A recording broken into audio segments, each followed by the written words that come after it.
Okay, now let's go over the same problem, but this time on the calculator.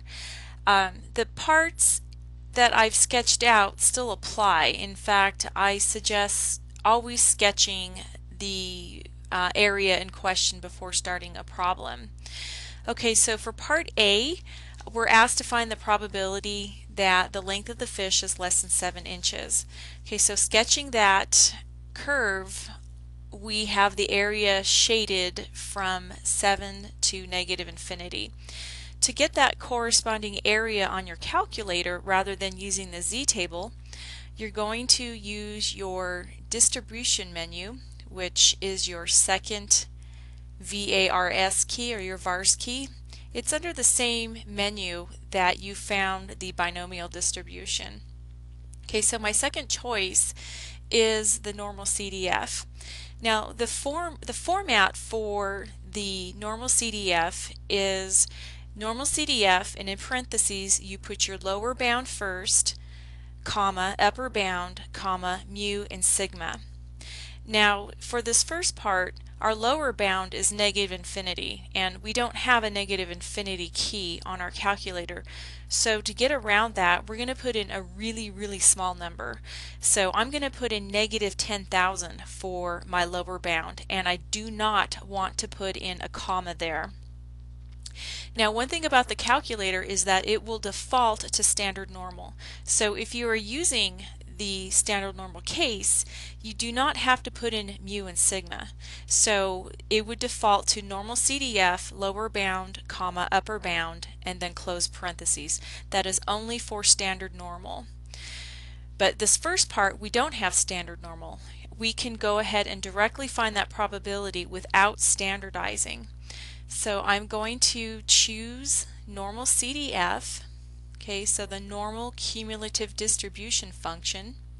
And again, it reads the same direction as the table, so sketching for both the table and the calculator is very helpful. Okay, so my lower bound is going to be negative 10,000. Okay, so instead of using subtraction, I want to use my sign key to indicate negative. Okay, again, I do not want to put in a comma in that 10,000. The commas are there to separate your parameters. Okay, so my lower bound is negative 10,000. My upper bound is 7. And then I'm going to put another comma. Now I'm going to put in mu, which is 10, and sigma. Okay, again separated by a comma. If I were dealing with standard normal, I would not have to put in mu and sigma. Okay, so hit enter. Now you'll see that probability is very close to what you got when you used the table. Okay, now let's go over how to get this if we were using standard normal. So if you notice on my steps, to use the table I had to standardize. So the probability that x is less than 7 corresponded directly to the probability that z was less than negative 1.5. So instead of having to use mu and sigma, I could go ahead and, since I know that corresponding z-score, I could go ahead and put it in again for comparison. Okay, so I'm going to go to my distribution menu, choose normal CDF. Again, my lower bound needs to be a very small number. So I'm putting in negative 10,000. My upper bound this time is negative 1.5, which is 7 standardized. Now I don't have to put in mu and sigma. The calculator defaults to the standard normal case. And you'll see that you get the same probability. Okay, so the area to the left of 7 is the same area to the left of negative 1.5 on the standard normal curve. So if you're using your calculator, you don't have to standardize. You could put in the value, but you have to put in mu and sigma. If you have standardized, you can still use the calculator and you will not have to put in mu and sigma. Okay, so part B, again, we're going to use the normal CDF on the calculator, but this time we don't have to do the subtraction that we did when we used the table in the book. This is what makes the calculator very handy. Okay, so for part B, I was finding the area between the two values. I was finding the area between 7 and 15. So I'm going to go to my normal distribution, the normal cumulative distribution. You can get very tongue-tied when you teach statistics. Okay, so I'm going to put in my lower bound, comma, upper bound, mu and sigma. Now this time my lower bound is not negative infinity because we're shading between 7 and 15. So my lower bound this time is 7, comma, and then my upper bound is 15, comma, and I'm going to put in mu and sigma. Mu was 10, comma, and the standard deviation was 2. And I'm going to close parentheses.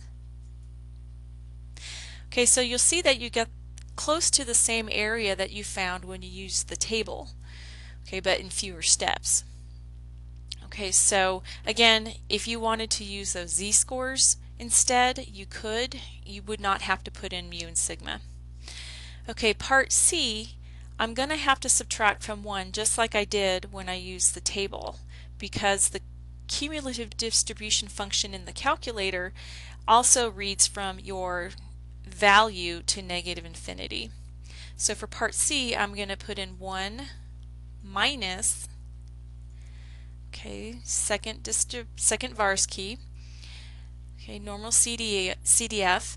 For this part, we were asked to find the probability x is greater than 15, so that's going to be the same area as 1 minus the probability x is less than 15.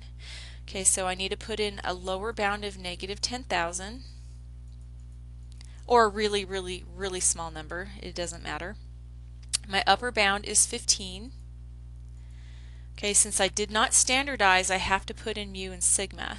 Okay, so mu is 10, and comma, then the sigma is 2, and enter. And you'll see that you'll get approximately what you got when you use the z-table then subtracted from 1. So the calculator is extremely helpful and a little bit more accurate than the table. Keep in mind though, when you're working with MyMathLab, the problems will be getting your probabilities off the table most of the time. Okay, so you might find a slight discrepancy between your answer and the answer in the software. That is why I have to go back through and look at all of your test problems, because of that slight rounding issue.